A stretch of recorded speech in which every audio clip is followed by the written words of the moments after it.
2 கொரிந்தியரின் புத்தகம் 1ஆம் அதிகாரம் 3ஆம் வசனத்திலிருந்து 11ஆம் வசனம் வரை நம்ம ஒருத்தர் சத்தமாய் வாசிப்போம். 2 கொரிந்தியர் 1ஆம் அதிகாரம் 3ஆம் வசனத்திலிருந்து 11ஆம் வசனம் வரை நம்ம ஒருத்தர் சத்தமாய் வாசிப்போம். நமது கர்த்தராகிய இயேசு கிறிஸ்துவின் பிதாவாகிய தேவனும் இரக்கங்களின் பிதாவும் சகலவிதமான ஆறுதலின் தேவனுமாய் இருக்கிறவருக்கு ஸ்தோத்திரம். தேவனால் எங்களுக்கு அருளப்படுகிற ஆறுதலினாலே எந்த உபத்திரவத்திலாகிலும் அகப்படுகிறவர்களுக்கு நாங்கள் ஆறுதல் செய்ய திராணி உள்ளவர்களாகும்படி எங்களுக்கு வரும் சகல உபத்திரவங்களிலேயும் அவரே எங்களுக்கு ஆறுதல் செய்கிறவர். எப்படியெனில் கிறிஸ்துவுடைய பாடுகள் இந்த இடத்தில் பெருகிறது போல கிறிஸ்துவினாலே எங்களுக்கு ஆறுதல் பெறுகிறது. ஆதலால் நாங்கள் உபத்திரப்பட்டாலும் அது உங்கள் ஆறுதலுக்கு ரட்சிப்புக்கும் ஏதுவாகும். நாங்கள் ஆறுதல் அடைந்தாலும் அதுவும் உங்கள் ஆறுதலுக்கு ரட்சிப்புக்கும் ஏதுவாகும். நாங்கள் பாடுபடுகிறது போல நீங்களும் பாடுபட்டு சகிக்கிறதினாலே அந்த ரட்சிப்பு பலன் செய்கிறது. நீங்கள் எங்களோட கூட பாடுபடுகிறது போல எங்களோட கூட ஆறுதலும் அடைகிறீர்கள் என்று நாங்கள் அறிந்து உங்களை குறித்து உறுதியான நம்பிக்கை உள்ளவர்களாக இருக்கிறோம். ஆகையால் சகோதரரே, ஆசியாவில் எங்களுக்கு நேரிட்ட உபத்திரவத்தை நீங்கள் அறியாதிருக்க எங்களுக்கு மனதில்லை. என்னவெனில் பிழைப்போம் என்கிற நம்பிக்கை அற்றுப்போகத்தக்கதாக எங்கள் பலத்திற்கு மிஞ்சின அதிக பாரமான வருத்தம் எங்களுக்கு உண்டாயிற்று. நாங்கள் எங்கள் மேல் நம்பிக்கையாய் இராமல் மரித்தோரை எழுப்புகிற தேவன் மேல் நம்பிக்கையாய் இருக்கத்தக்கதாக மரணம் வரும் என்று நாங்கள் எங்களுக்குள்ளே நிச்சயித்திருந்தோம். அப்படிப்பட்ட மரணத்தினின்றும் அவர் எங்களை தப்புவித்தார். இப்பொழுதும் தப்புவிக்கிறார், இன்னும் தப்புவிப்பார் என்று அவரை நம்பியிருக்கிறோம். அநேகர் மூலமாய் எங்களுக்கு உண்டான தயவுக்காக அநேகரால் எங்கள் நிமித்தம் ஸ்தோத்திரங்கள் செலுத்தப்படும் பொருட்டு நீங்களும் விண்ணப்பத்தினால் எங்களுக்கு உதவி செய்யுங்கள். மாம்சத்திற்கேற்ற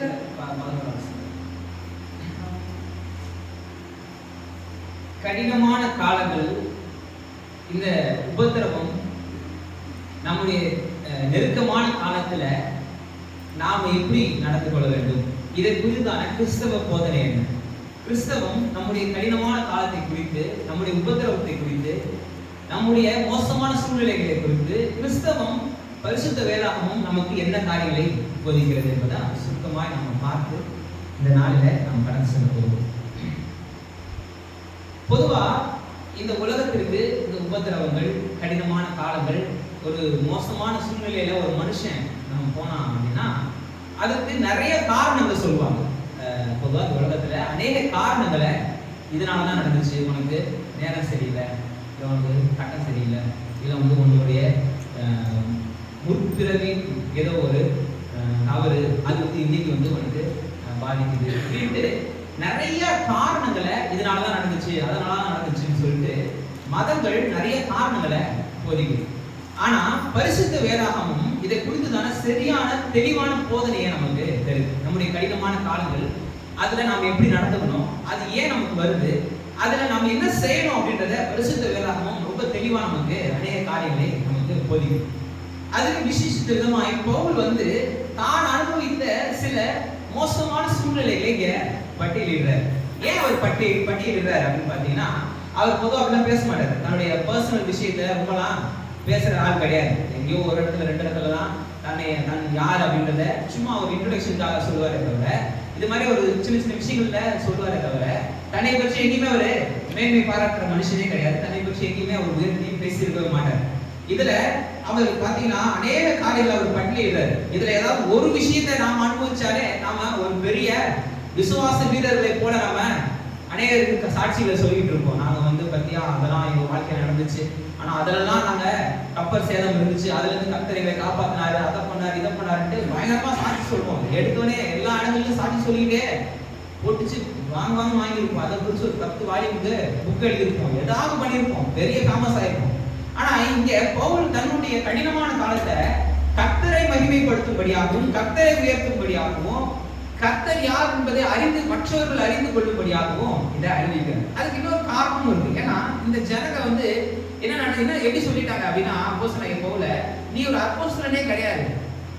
ஆதி அப்போஸ்தலர்கள்ல இருந்த அந்த 11 சீஷர்கள் பிளஸ் சீட்டு குலுக்கி போட்ட ஒருத்தர் தான், இவங்க தான் இந்த 12 பேர் தான் உண்மையான அப்போஸ்தலர்கள், நீ அப்போஸ்தலனே கிடையாது அப்படின்ட்டு இந்த கோரிந்து சபை அப்போஸ்தலனாகிய பவுலை பார்த்து சொல்லிருச்சு. நீ அதனால உனக்கு இவ்வளவு துன்பம் ஏற்படுது, நீ இவ்வளவு கஷ்டப்படுற, இவ்வளவு பாடுபடுறனா அதுக்கு காரணம் நீ உண்மையான அப்போஸ்தலனே கிடையாது, கடவுள் தான் உன்னை தண்டிக்கிறாரு அப்படின்ட்டுலாம் இந்த கொரிந்தியன் சர்ச் அப்போஸ்தலனாகிய பவுலை பார்த்து சொல்லிருச்சு. நம்மளே கூட அப்படிதான் இல்ல, நம்ம ஏதாவது ஒரு கடினமான காலத்துல ஒரு மோசமான சூழ்நிலையில நம்ம இருந்தோம்னா ஒண்ணு மூஞ்சிக்கு நேராவே நம்மள சொல்லிடுவான், நீ என்ன தப்பு பண்ணன்னு தெரியல, நீ யாருக்கு என்ன பண்ணன்னு தெரியல, அதனாலதான் இதை நீ அனுபவிக்கிற அப்படின்ட்டு நம்மள்ட்ட சொல்லிடுவாங்க. இல்லைன்னா கூட மறைவா போயிட்டு அவன் என்ன பண்ணானோ தெரியல, அவனுக்கு கடவுள் நல்லா வச்சா இருப்பார் அப்படின்ட்டு நம்மளை பத்தி பேசுவாங்க. நமக்கு மட்டும் இல்ல, இங்க இவருக்கும் நடந்துச்சு, பவுலுக்கும் அதுதான் நடந்துச்சு. நம்ம நினைச்சிட்டு இருக்கோம் உலகத்திலே நமக்கு மட்டும் தான் அப்படிலாம் பேசுறாங்க, அப்படிலாம் கிடையாது. இங்க இவ்வளவு பெரிய சுவிசேஷத்தை உலகெங்கும் சென்று அறிவித்த அப்போஸ்தலனாகிய பவுலுக்கு அதான் நடந்துச்சு, இயேசு கிறிஸ்துவுக்கே அதான் நடந்துச்சு, இயேசு கிறிஸ்துவுக்கும் அதே காரியங்கள் தான் நடந்துச்சு. அதனால நமக்கு நடக்கிறது ஒன்றும் புதுசு கிடையாது. அப்ப நமக்கு அப்படி யாராவது பேசினாங்கன்னா ஒரு விதத்துல சந்தோஷப்படலாம். இயேசு கிறிஸ்துவுக்கு பண்ணது, அப்போஸ்தலனாகிய பவுலுக்கு பண்ணது, ஆதி அப்போஸ்தலர்களுக்கு பண்ணது தான் நமக்கும் இந்த ஜனங்களை பண்றாங்கன்ட்டு சந்தோஷப்பட்டுக்கலாம். அப்ப இந்த உபத்திரவத்தை குறித்து கிறிஸ்தவம் என்ன போதிக்குது, இந்த உபத்திரவத்திற்கான என்ன காரணங்கள் தான் இங்க அவரு விளக்குறாரு. பொதுவாக இந்த மாதிரியான இயற்கையின் அழிவுகள், இயற்கையின் சீற்றங்கள் இது மாதிரி வரும்போது கூட டக்குன்னு ஈஸியா சொல்லிடும், கடவுள் இதை செஞ்சாரு, கடவுள் தான் இதை அனுபவிச்சாரு, கடவுள் தான் இதை பண்ணிட்டாரு அப்படின்ட்டு ரொம்ப ஈஸியா சொல்லிடுவோம். ஆனா பொதுவா முதலாவது பேரழிவு எங்க நடந்துச்சுன்னு பாத்தீங்கன்னா எல்லாரும் டக்குன்னு சொல்லுவாங்க, நோவா காலத்துல கர்த்தர் அழிச்சாரு அப்படின்ட்டு முதலாவது பேரழிவுன்னு சொல்லுவாங்க. ஆனா ஆக்சுவலா அது முதலாவது பேரழிவு கிடையாது. முதலாவது பேரழிவு எங்க நடந்துச்சுன்னா 1ஆம் வசனத்துக்கும் 2ஆம் வசனத்துக்கும் இடையில தான் நடந்துச்சு. ஆதியிலே தேவன் வானத்தையும் பூமியும் நல்ல விதமா சிருஷ்டித்தாரு. ஆனா ஒரு மிகப்பெரிய அழிவு இந்த பூமியை ஒழுங்கின்மையும் வெறுமையுமாய் மாற்றுச்சு. கர்த்தர் ஒரு விஷயத்தை செஞ்சா ஒழுங்கின்மையும் வெறுமையுமா செய்ய போறாரு. அவர் ஏதோ விதத்துல நல்ல விதத்துல செஞ்சு நல்ல விதத்துல வைச்ச இந்த பூமியை கெடுத்து போட்டது பிசாசாங்க. இன்னைக்கும் இந்த மாதிரியான அழிவுகள், இந்த மாதிரியான மோசமான சூழ்நிலைகளை நாம சந்திக்கும் பொழுது நம்ம ஈஸியா சொல்லிடுறோம்னா மனுஷனுடைய செயல்னால தான் இப்படி ஆயிடுச்சு. ஆனா அப்படி கிடையாது. அப்படி பார்த்தோம் அப்படின்னா மனுஷர்களுடைய தப்பிதங்களுக்கு கர்த்தர் பலன் அளிக்கணும், கர்த்தர் பதில் செஞ்சிடணும் அப்படின்னா ஒரு மனுஷன் இன்னைக்கு உயிரோட இருக்க முடியாது. எங்கேயோ ஒரு இடத்துல ஒரு மிகப்பெரிய பூகம் வருது, எரிமலை வெடிக்குது, காட்டு தீ வருது அப்படின்னா நம்ம ஈஸியா குறை சொல்லிடுறோம். அவங்க என்ன பாவம் செஞ்சாங்களோ தெரியல, அவங்க அதை பண்ணாங்க இதை பண்ணாங்கன்ட்டு நம்ம சொல்லிடுறோம். நம்ம தேசத்துல நம்ம ஊர்ல நம்ம எவ்வளவு மோசமானவர்களா இருக்கணும்னா அதை விட 10 மடங்கு இங்க அதிகமா வந்துருக்கணும். ஆனா கர்த்தர் கிருபையா நம்மள எல்லாம் பாதுகாத்துட்டு இருக்கு. அப்ப கிறிஸ்தவ போதனையை முதலாவது இதெல்லாம் அடிப்படையான விஷயம் நம்ம தெரிஞ்சுக்க வேண்டியது. அதான் இன்ட்ரோடக்ஷன் மாதிரி நான் சொல்லிட்டு நான் உள்ள போறேன். கிறிஸ்தவ போதனை என்னன்னா, நீ கடவுளை ஏத்துக்கலனா உன் மண்ண கடவுள் குத்திடுவாரு, நீ ஒழுக்கலனா, நீ கடவுளை ஏத்துக்கலனா உன்னை அடி என்ன அடிச்சிருவாரு, உன்னை நொறுக்கிடுவாரு, உன் காலை உடைச்சிருவாரு, உன் கையை உடைச்சிருவாருன்னு போதிக்கிறது கிறிஸ்தவ போதனையே கிடையாது. அதான் மத போதனைகள், அதான் ரிலிஜியன் அதை சொல்லி தருது. ஆனா உண்மையான கிறிஸ்தவம் என்ன சொல்லுது அப்படின்னா, இந்த உலகத்துல உபத்திரவம் இருக்கு, நீ கடவுளை ஏத்துக்கிட்டாலும் சரி ஏத்துக்காட்டாலும் சரி, இந்த உலகம் தீமையினால நிறைஞ்சிருக்கு, இந்த உலகம் பாடுகளினால நிறைஞ்சிருக்கு, இந்த உலகம் உபத்திரவத்தினால நிறைஞ்சிருக்கு. நீ கர்த்தரை ஏத்துக்கிட்டீங்கன்னா அதுக்கு குழப்ப, கடவுளுடைய கிருபை தான் உன்னை அதுல இருந்து காப்பாற்றும். கடவுள் அதனால ஏத்துக்கோ. நீ கடவுளை ஏத்துக்கணும்ன்றதுனால ஏத்துக்கலன்னா நீ மறிச்சிடுவ, நீ அழிஞ்சிடுவ, அதனால கடவுளை ஏத்துக்கல. கடவுளை நாம் ஏத்துக்க இருக்கிறோம். இந்த உலகத்துல ஏதோ ஒரு விதத்துல தீமை இருக்கு, ஏதோ ஒரு விதத்துல பாடுகள் இருக்கு. மனுஷர்களால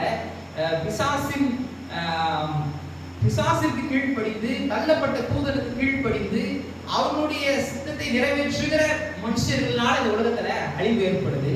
பிசாசின் கட்டளைகளுக்கு, பிசாசின் சித்தத்திற்கு தங்களை இடம் கொடுக்கிற, தங்களுடைய சரீரங்களை ஒப்பு கொடுக்கிற மனுஷர்கள் நிமித்தமாய் தான் இந்த உலகத்துல பாடுகள் வருது. நீங்க பொதுவா நீங்க எல்லாத்தையும் யோசிப்பாங்க. ஒண்ணு, பிசாசினாலும் திருடவும் கொள்ளவும் அழிக்கவுமே வருகிறான் என்று வரான். அவன் டைரக்டா அவனும் செய்ய முடியாது. யாரும் மூலம் செய்ய முடியும்? தன்னுடைய சாயலின்படி தேவன் படைச்ச மனுஷரை பயன்படுத்தி தான் அவன் இந்த பூமியில தீமைகளை நடப்பிக்கிறான். ஒண்ணு, அதனால தீமை வருது. ரெண்டாவது, யாக்கோபு சொன்ன மாதிரி தன் சுய இச்சையினால மனுஷன் சிக்குண்டு இது பண்றான், தீமைகளை தேடிக்கிறான், சோதிக்கப்படுறான். தேவன் தான் சோதிச்சாருன்ட்டு நாம சொல்லவே கூடாது அப்படின்றத தெளிவா நமக்கு பரிசுத்த வேதாகமும் நமக்கு போதிக்குது. அப்ப இந்த உபத்திரவத்துல, இந்த வியாதியின் மத்தியில, தீமையின் மத்தியில நாம எப்படிப்பட்ட ஒரு வாழ்க்கையை வாழணும் அப்படின்றதுதான் உண்மையான கிறிஸ்தவ போதனை. இயற்கையாவே இந்த உலகம் பார்த்தீங்கன்னா இயற்கையாவே பை நேச்சரே சின்னதுல ஒரு ஒரு திருக்கான ஒரு குணம் தான் இருக்கும். குழந்தைகள் கூட பாருங்க, நீங்க நல்லதை 1000 முறை சொல்லி தர வேண்டும், ஆனா கெட்டதை சொல்லி தரவே வேண்டும். அதுவே பை நேச்சரே அதுவே செய்யும். நல்ல விஷயத்தை சாப்பிடுனா அதுக்கு நம்ம பிடிச்சி திணிக்கணும் வாயில. ஆனா ஒரு தூசி எடுத்து வாயில போட சொல்லுங்க, நம்ம சொல்லி தரவே தேவையில்லை. அதை எடுத்து ஆட்டோமேட்டிக்கா வாயில போடும். நம்ம தடுக்க வேண்டியதான் நமக்கு வேலையா இருக்கும், நமக்கு இதா இருக்கும். அப்ப இது வந்து இயற்கையாவே இப்படிதான். இந்த உலகம் இயற்கையாவே தீமையினால நினைச்சிருக்கு. தீமையினால நிறைந்ததாய், தீங்கு செய்யக்கூடியதாய், சுயநலம் மிக்கதாய், தன்னுடைய நலனை மட்டும் யோசிக்கின்ற ஒரு உலகத்தின் மத்தியில இப்படிப்பட்ட தீமைகள் பரவி இருக்கு. அப்ப இதுல நாம தப்பிக்கணும், இதுல நாம ஜெயம் எடுக்கணும்னா அதுக்கு ஒரே வழி கர்த்தர் மாத்திரம் தான். அதான் சொல்றாருல, என் சமாதானத்தை உங்களுக்கு வைத்து போகிறேன், உலகம் தர பிரகாரம் அல்ல, அதனால் நீங்க பயப்படாமலும் கலங்காமல் இருங்க. யோவான் எழுதின சுவிசேஷத்துல சொல்றாரு. இன்னும் சில பேர் இந்த வசனத்தை எடுத்துப்பாங்க, நான் உபத்திரவப்பட்டது நல்லது, அதனால் உங்களுடைய பிரமாணங்களை கற்றுக்கொண்டேன். உபத்திரவப்பட்டது நல்லதுன்னு உபத்திரவம் ஏதோ நல்லதுன்னு நினைச்சிருக்காங்க. உபத்திரவம் நல்லதே கிடையாது. உபத்திரவம் எப்படி நல்லதா இருக்கும்? அழிவு எப்படி ஆயத்தப்படுத்தும்? உபத்திரவம் எப்படி மனுஷனை உருவாக்கும்? உபத்திரவம் ஒரு மனுஷனை ஒட்டிக்கு தான் போடும். ஆனா உபத்திரவத்தின் மத்தியில கர்த்தருடைய கிருபை தான் ஒரு மனுஷனை உயர்த்தும். நம்ம கடினமான காலத்துல போகும்போது அந்த கடினமான காலத்துல கர்த்தர் நமக்கு எப்படிலாம் உதவி செஞ்சாரு அப்படின்றத நம்ம நினைக்கும் பொழுதுதான் நம்ம அதுல வளர்கிறவர்களா இருப்போம், நம்ம தேடுகிறவர்களா இருப்போம். நம்ம ஒவ்வொரு நாளும் நம்முடைய வழிகளில ஒரு பெரிய ஒரு மாற்றம் எப்போ வரும்னா, அந்த கஷ்டமான நேரத்துல கர்த்தரோடு கூட நமக்கு இருக்கின்ற உறவு தான். எப்பவுமே வந்து தெரிஞ்சுக்கோங்க, நம்ம கடினமான காலத்துல ஒரு கஷ்டமான நேரத்துல போகும்போது தப்புன்னு பைபிள் மூடி வச்சுட்டு தூக்கி வச்சுட்டு என்ன கடவுள் அப்படின்ட்டு ஒதுக்கிறாரு. அந்த நேரத்துல தான் அதிகமா உட்காரணும். ஏன்னா கடவுள் கொடுக்கலையே, நம்முடைய தீமை எங்கேயாவது கடவுள் கொடுத்தாரா? கடவுள் எங்கேயாவது நமக்கு தீமை கொடுப்பாரு? கடவுளுக்கு எதுக்குமே தீமை கொடுக்கிறவரே கிடையாது. இதை வந்து சிலர் கிறிஸ்துவமே அப்படிதான் சில போதிக்கு போனா எனக்கு வேடிக்கையா இருக்கும்.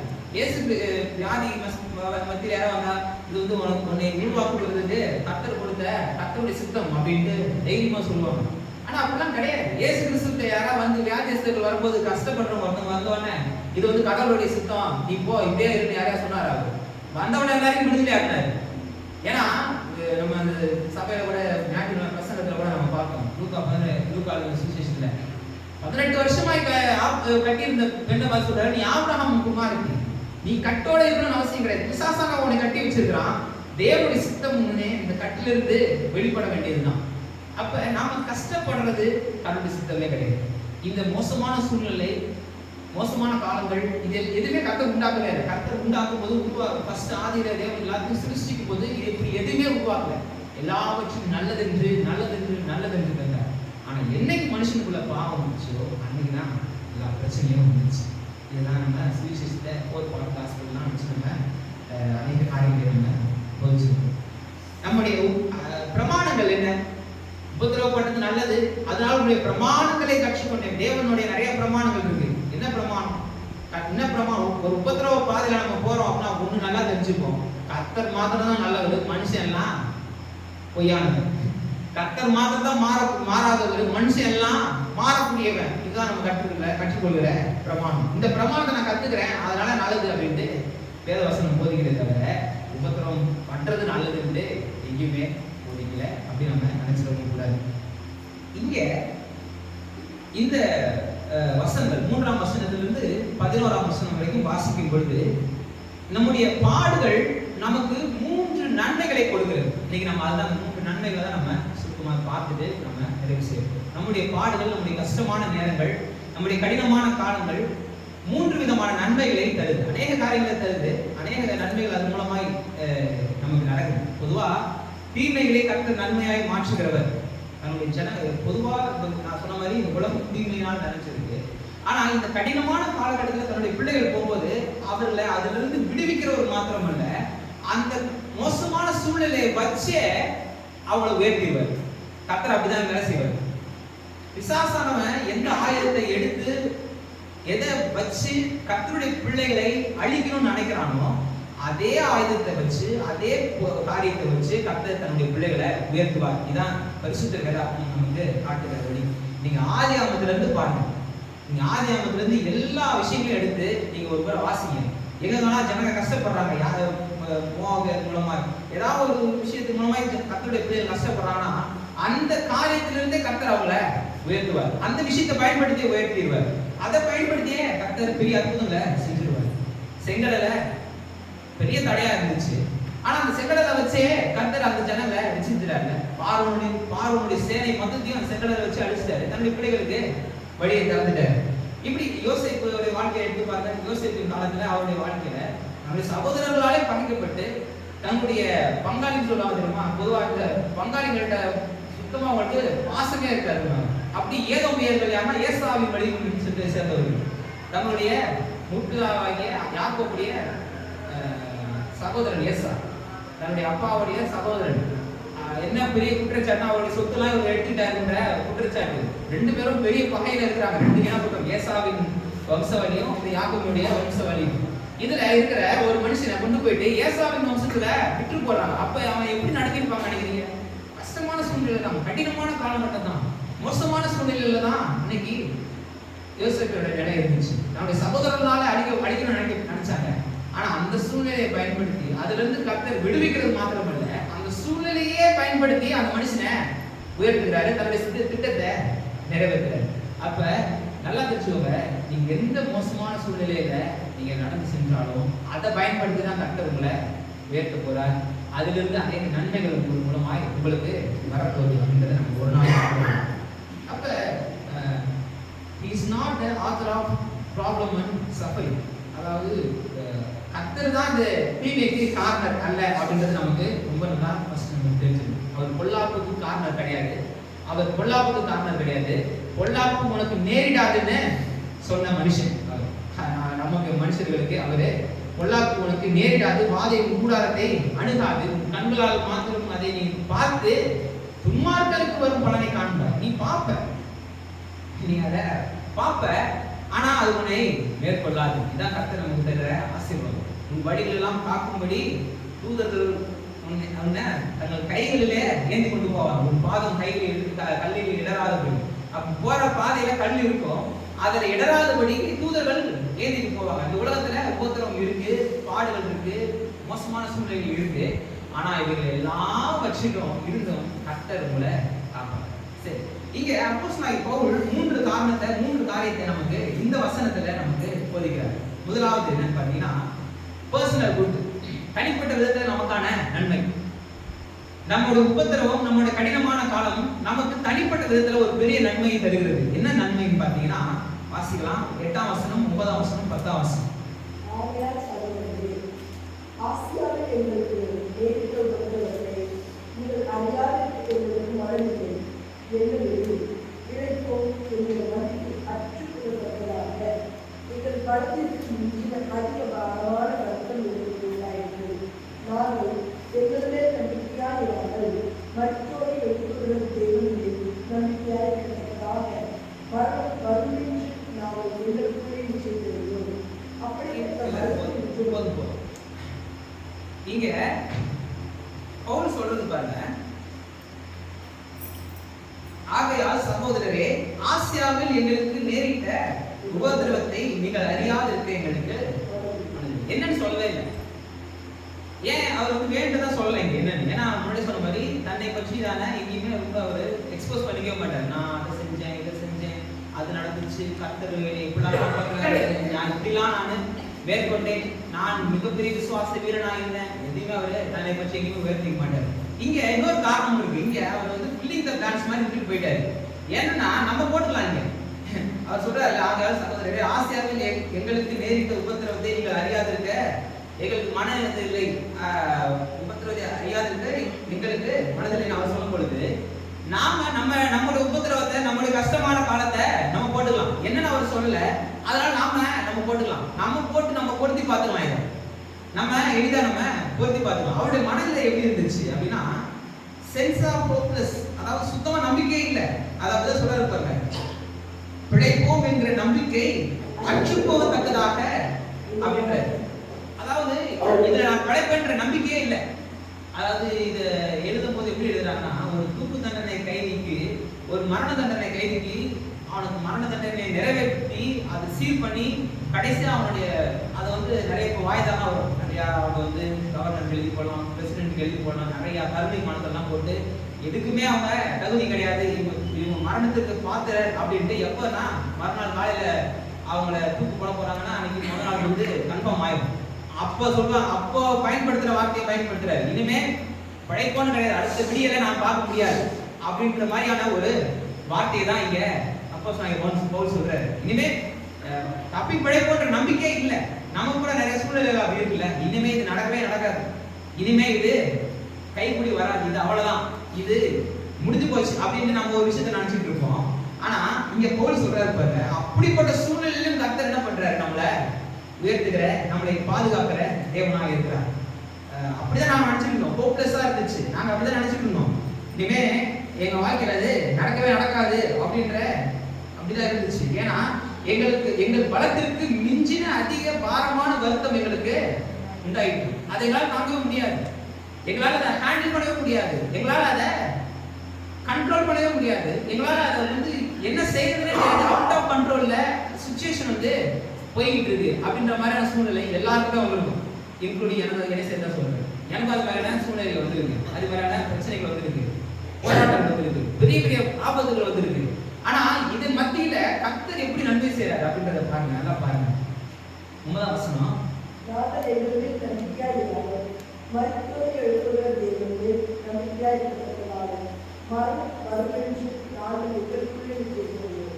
எங்களுக்குள்ளே நாங்கள் நிச்சயத்திருந்தோம், மரணம் எங்களுக்கு வரப்போகுது, இதுக்கு முடிவு அவ்வளவுதான், இந்த சாப்டர் முடிஞ்சு போச்சு, என்னால எதுவுமே இதை செய்ய முடியாது, என்னால இதை தொடர முடியாது, என்னுடைய இந்த உபத்திரவம் என்னை மேற்கொண்டு விட்டது அப்படின்ட்டு நம்மளே நம்ம என்ன பண்ணுவோம், கர்த்தரை பிள்ளைகள். அங்கே பவுல் வந்து மிகப்பெரிய ஒரு ஊழியக்காரர், மிகப்பெரிய ஒரு ஊழியத்தை செஞ்சவர், சுவிசேஷ பயணங்களை செஞ்சவர், அநேக சபைகளை ஏற்படுத்தினவர், அநேக காரியங்களை செஞ்சவர். அவரே சொல்றாரு முடிஞ்சு போச்சு அப்படின்னு அவருடைய உள்ளத்துல இருந்து ஓப்பனாக எழுதுறாரு. அவரு இல்ல அவர் உள்ள பயந்துக்கிட்டு அவரு அந்த சூழ்நிலை எல்லாத்தையும் பண்ணிட்டு இங்க வந்துட்டு இல்ல நான் வந்து ரொம்ப தைரியமா இருந்தேன், நான் ரொம்ப உறுதியா இருப்பேன், நாம அப்படிதான் சொல்லுவோம். அந்த இடத்துல அந்த சுச்சுவேஷன்ல பயங்கரமா பயந்துருப்போம், ரொம்ப போராடி இருப்போம், ரொம்ப மோசமான நடந்திருப்போம். ஆனா அதுல இருந்து கர்த்தர் நம்மளை காப்பாத்தி வெளியே வந்தோடனே ரொம்ப பரிசுத்தவான் மாதிரி பேச ஆரம்பிச்சிருவோம். நான் இல்ல எனக்கு ரொம்ப நம்பிக்கை இருந்துச்சு, நான் வந்துருவேன், நான் வந்து ரொம்ப ஃபெய்த்ல கர்த்தரை ரொம்ப திடனா இருந்தேன். பின்னாடி ஆகிற சொல்லுவாரு, நீ திடனா இருந்த உங்களுக்குள்ள வந்து நீ என்ன நீ அழுதன்னு எனக்கு தான் தெரியும்ட்டு கர்த்தர் தான் சொல்லுவாரு. அது மாதிரி இங்க பவுல் வந்து தன்னை மறைச்சு எதுவுமே சொல்ல, ஓப்பனாக சொல்லிட்டாரு, எனக்கு நம்பிக்கையே இல்லை, எனக்கு இனிமே நான் பிழைப்ப நம்பிக்கையே இல்லை, இது நடக்குன்ற நம்பிக்கையே இல்லை அப்படின்ற சுச்சுவேஷன் தான் பவுல் இருந்தாரு. ஆனா அதுல கர்த்தர் மாற்ற அதை புரிஞ்சு மாத்துறாரு. எங்களுக்கு இல்லை நம்ம நிச்சயத்தையே இருந்துட்டோம், நாங்கள் கன்ஃபார்மா பண்ணிட்டோம், முடிஞ்சு போச்சுன்னு நினைச்சிட்டோம். நாங்கள் எங்கள் மேல் நம்பிக்கையா இல்லாமல் மருத்துவரை எழுப்புகிற தேவன் மேல் நம்பிக்கையா இருக்கத்தக்கதாக. இப்ப இங்கதான் விஷயமே, எங்களோட சுயபலத்துல அது அவ்வளவுதான், அவுட் ஆஃப் கண்ட்ரோல்ல போயிருச்சு. ஆனா இப்ப ஒரு விஷயம் நல்லா தெரியுது, என்னன்னா மரித்தோரை எழுப்புகிற தேவனை நாம ஆராதிக்கிறோம். ஒரு ஒன்றுமே இல்லாத விஷயங்களை உயிர்ப்பிக்கிற ஆண்டவர் நம்முடைய ஆண்டவர். எசேக்கியேல் புத்தகத்துல வாசிக்கிறோம்ல, உலர்ந்த எலும்புகளை வச்சு ஒரு சேனையா எழுந்து போகுது, ஒரு சேனையாய் பாயுது. உலர்ந்த எலும்புகள்னா அந்த எலும்பு வச்சு என்ன பண்ண முடியும், ஒண்ணுமே பண்ண முடியாது. பாலைவனத்துல மிகப்பெரிய போர்னால அழிஞ்சு பல சடலங்கள்ல காஞ்சி பறவைகள் தெரிஞ்சு வெறும் உலர்ந்த எலும்பு பல ஆண்டுகளா உலர்ந்து போச்சு. அது எடுத்து வேகமா அழுத்தினா கூட உடஞ்சிரும். அப்படிப்பட்ட எலும்பு அதை உயிரடைய செஞ்சு அதுக்கு சதையை கொடுத்து அதுக்கு உயிரை கொடுத்து அதை ஒரு வீரனாக மாற்றி ஒரு சேனையாய் கர்த்தர் பயன்படுத்த முடிஞ்சது அப்படின்னா நம்முடைய வாழ்க்கையை மாற்றுவாரா மாற்ற மாட்டார். நம்முடைய வாழ்க்கையில இருக்கிற முடிச்சு போன விஷயங்களை திருப்பியும் அவரு தொடங்குவாரா தொடங்க மாட்டார். நமக்கு பெரிய நம்பிக்கை வேணும். கர்த்தர் நம்மளால முடியாதா, நம்முடைய பர்சனல் போக்கு வந்து சில பேர் வெளியில தைரியமா பேசுறாங்க, உள்ளுக்குள்ள நமக்கு முடிஞ்சு போச்சு அவ்வளவுதான் அப்படின்னு நம்ம நினைச்சிருப்போம். நான் நிறைய விஷயங்கள் அப்படி நினைச்சிருக்கேன், இது அவ்வளவுதான், இதுக்கப்புறம் இது தொடர முடியாது அப்படின்ட்டு நிறைய விஷயங்கள் நான் நினைச்சிருக்கேன். ஆனா கர்த்தர் நம்ம ஃபுல் ஸ்டாப் வச்சு அவங்க அதை கொஞ்சம் இழுத்துக்கு அம்மாவா போட்டு விட்டுருவாரு, அதாங்க அவரை எடுத்து விட்டுருவாரு, அதை இன்னும் கண்டினியூ பண்ணுவாரு, இன்னும் வேகமா நமக்கு செய்ய வைப்பார். எல்லாவற்றையும் நன்மை கேதுவாய் நமக்கு திருப்பி அந்த உபத்திரவத்தை நமக்கு இந்த உலகம் தந்த பிசாசு கொடுத்த உபத்திரவத்தை நம்முடைய வாழ்க்கையில நம்ம முன்னேறுகிறதுக்கு படிக்கலாய் கர்த்தர் நமக்கு பயன்படுத்த வல்லவராயிருக்கார். 10ஆம் வசனம் வாசிங்க. அப்படிப்பட்ட மரணத்தில் அவரை தப்பித்தார். இப்பொழுது இருக்கிறார் என்று அவரை நம்பியிருக்கிறோம். பர்சனல் குட் தான், பர்சனல் குட். தனிப்பட்ட விதத்துல இந்த உபத்திரவம் நமக்கு நன்மையை கொடுக்குது. என்ன நன்மையை கொடுக்குது?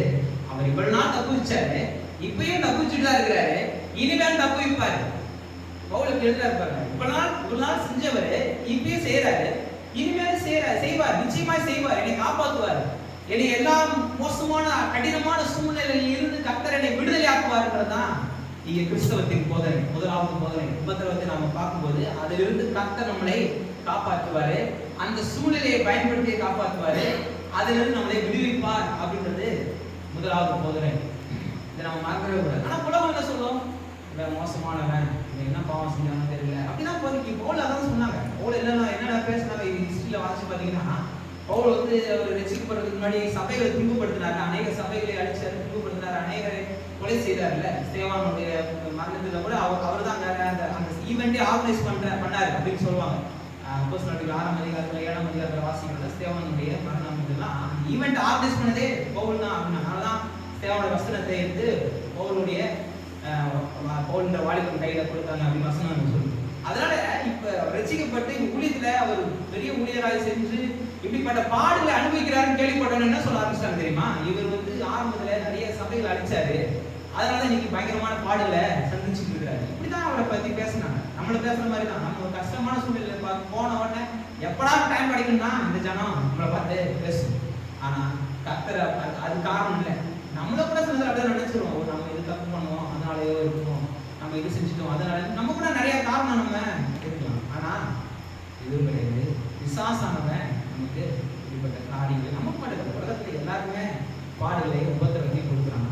ஆனா நமக்கு ஒரு நம்பிக்கை இருக்கு, நமக்கு ஒரு ஜீவ கயிறு இருக்கு, புடிச்சிட்டு மேல வர உதவிக்குள்ள மாற்ற மாதிரி எல்லாரும் போய் மாற்ற மாதிரி நம்மளும் மாட்டிக்கிறோம். ஆனா நம்மள கயிறு கொடுத்து காப்பாத்துறதுக்கு ஒருத்தர் இருக்கிறாரு, நம்மள கை தூக்கி விடுறதுக்கு ஒருத்தர் இருக்கிறாரு. ஜீவாதிபதி ஜெயாதிபதி நம்முடைய கர்த்தர் நமக்கு இருக்கிறார். இதுதான் நமக்கு முதலாவது நன்மை.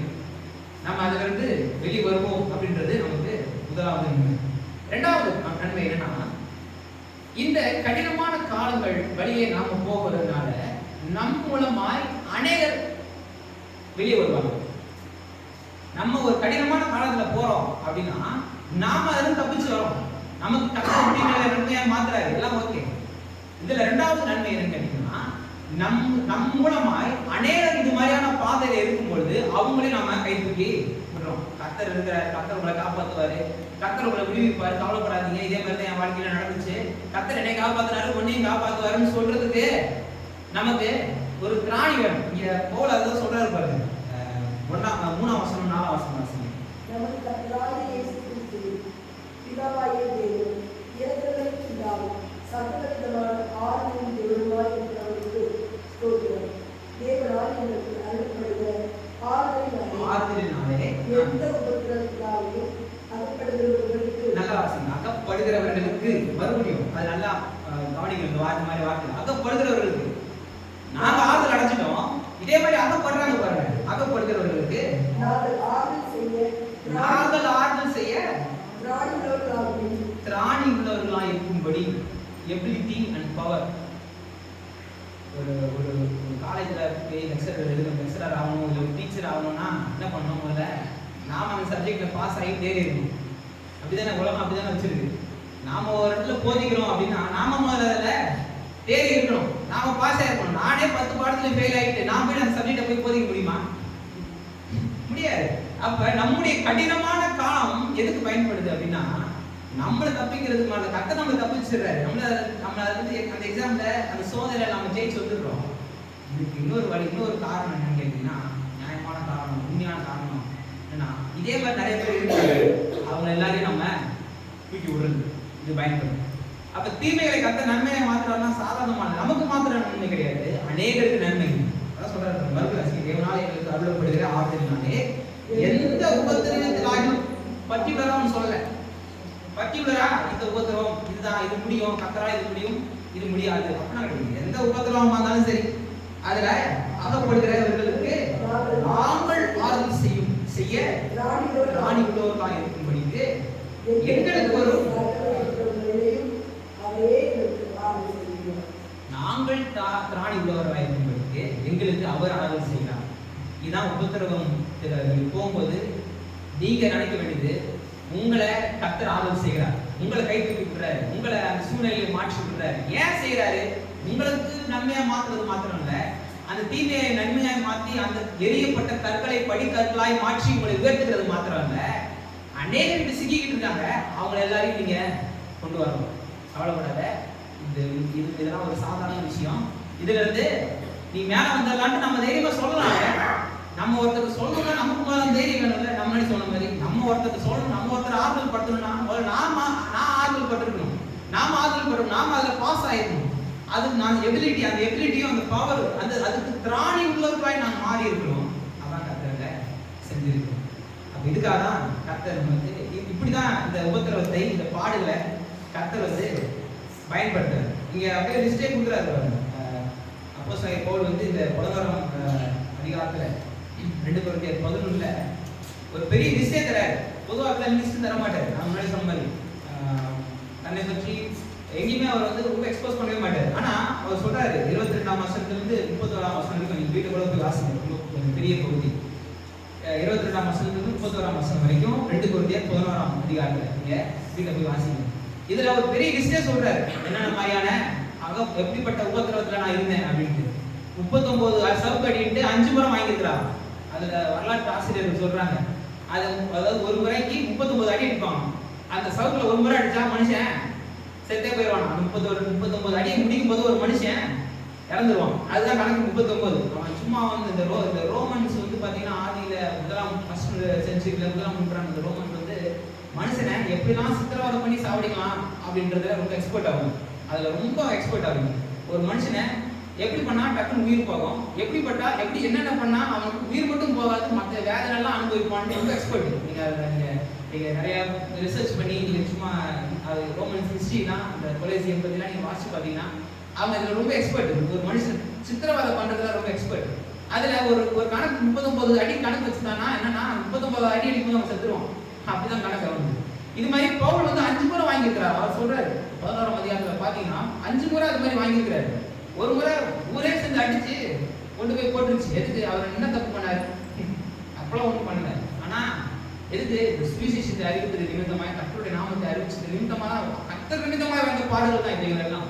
நன்மை செஞ்சு தீமை அனுபவிச்சுதான். நாம சொல்றோம்ல நன்மையா செய்யறேன், ஆனா இது தீமையெல்லாம் வருதுன்னு சொல்றோம்ல, இங்க அது மாதிரிதான், அது மாதிரியான பாடுகள் தான். இவர் பட்ட பாடுகள்ல 1% கூட நம்மளாம் படலை. ஆனா இங்க அவர் எதுவுமே மேன்மை பாராட்டவும் இல்லை. அவர் தன் அனுபவத்தை சொல்றாரு. நீ என்ன நினைச்சாலும் பரவாயில்ல, நான் சபையில துன்பப்படுத்தினேன், அதோட அனுபவிக்கிறேன், நீ நினைச்சாலும் பரவாயில்ல, நீ என்ன நினைச்சாலும் பரவாயில்ல, தீமை எல்லாத்தையும் கர்த்தர் எனக்கு நன்மையை மாற்றுவார் அப்படின்ட்டு தைரியமா சொல்றாரு, செய்யறாரு. அதை தன்னுடைய அனுபவத்தை சொல்லி இதெல்லாம் பண்றாரு. ஒரு முறை பட்டணத்துல இருந்து வெளியே போட்டாங்க, மறிச்சிட்டாரு, அவ்வளவுதான், அவளுக்கு இறந்துட்டாரு அப்படின்னே சொல்லி தூக்கி போட்டு வந்துட்டாங்க கேட்ல. ஆனா இவரே எந்திரிச்சு வந்துட்டாரு. அது மரணத்திலிருந்து அதை சொல்றாரு, அது வசனத்துல மரணத்திலிருந்து கர்த்தர் ஜீவனை கொடுத்து காப்பாற்றுறாரு. அப்ப நமக்கு வழியை ஏன் காட்டுறாருன்னா, அந்த வழியை நாம போகும்போது அநேகர் அந்த வழியில நம்ம கூட்டிட்டு போவோம். தப்பிக்கிற வழி இது நமக்கு தெரிஞ்சிருச்சுன்னா அநேகரை நம்ம அந்த வழியில கூட்டிட்டு போவோம். அதனால நமக்கு அந்த வழியை காட்டுறாரு. இயேசு கிறிஸ்து அப்படித்தானே. இயேசு கிறிஸ்து நமக்கு அப்படிதான் செய்யறாரு. இது 2ஆம் அதிகாரம் 17ஆம் வசனம் 18ஆம் வசனத்தை வாசிங்க. இது 2 17 18.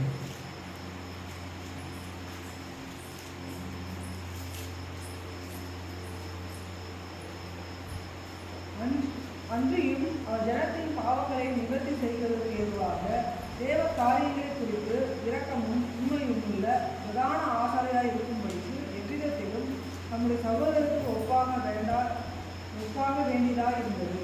ஆனால் அவர் தாமே சோதிக்கப்பட்டு பாடுபட்டதினாலே அவர் சோதிக்கப்படுவதற்கு உதவி செய்ய வல்லவராய் இருக்கிறார். சோதிக்கப்பட்டு எவ்விதத்தினாலும் நமது சகோதரருக்கு ஒப்பாக, நம்ம எல்லாருக்கும்